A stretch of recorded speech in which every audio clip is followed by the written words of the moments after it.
Another welcome to Prime Sports. With me, Razak Musbah, the start of the Black Queens of Ghana, and they are set to take on Guinea in the second leg of the first round of qualifiers for the 2024 Olympic Games at the Accra Sports Stadium tomorrow, July 18th. This comes after a 3-0 victory in the first meeting.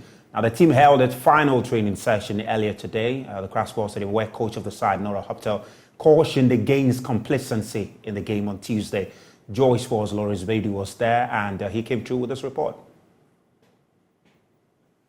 Zero advantage from the first leg after the victory in Conakry last Friday.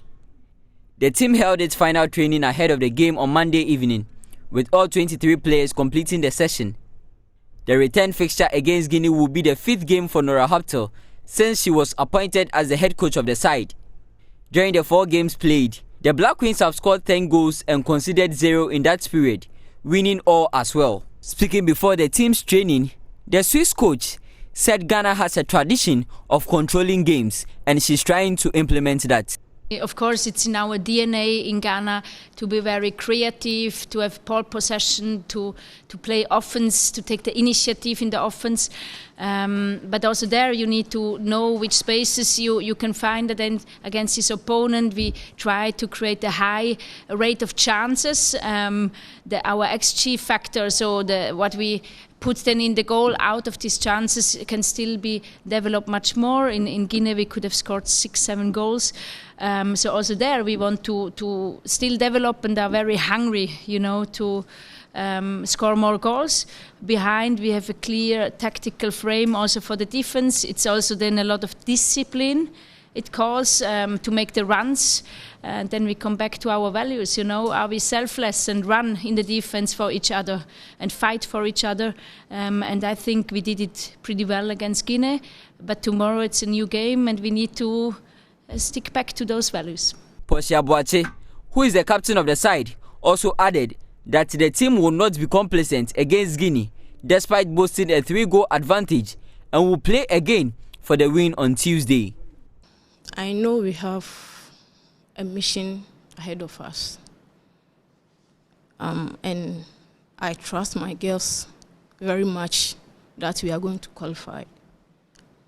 And as a captain, I always talk to my girls because adiebi eba emma easy upe bibi ana bibi siwani suwa I was say on konkodin and sana on say to me I dey aka the chrono. So anytime biano me no mo kasa, sometimes me kasa chiro one-on-one, and they are ready to work for me and my coaches.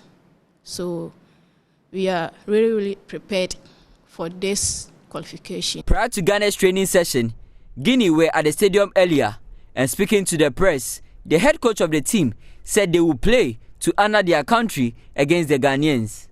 The Black Queens will face the winner of the game between Guinea-Bissau and Benin should they go past Guinea. Now, former Black Stars forward David Acam has entreated the Black Stars to be ready to give their best to ensure Ghana qualifies for the 2026 World Cup. His comment comes following the World Cup qualifying draw, where Ghana was pitched alongside Mali, Madagascar in Group I. According to him, the benefits of playing in the World Cup are enormous, and for the country and the individual players. Hence, securing a slot is a must for Ghana. He's been speaking to my colleague Nathan Alato. We all know the benefits of qualifying to World Cup, and the next World Cup is in USA, and that's huge. And I know I'm here in the USA, and I know what the USA are preparing.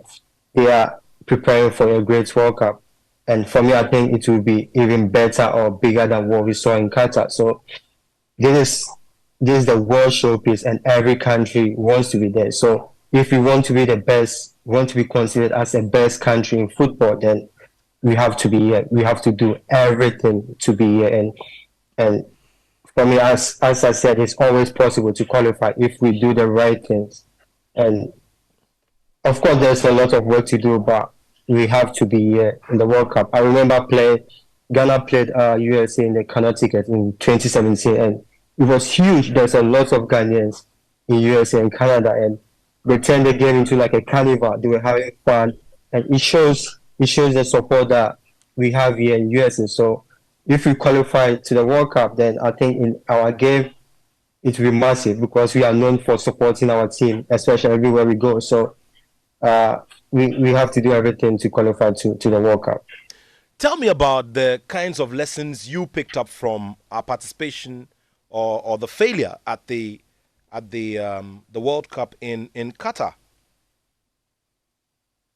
I think we just didn't prepare enough. We just didn't prepare enough. We were not ready. I can say we were not ready because we were not even sure when we had Nigeria. Everyone thought like we were going to lose, so we weren't even ready to play that game. But we managed to qualify, and when we qualified, there was not enough time for us to prepare.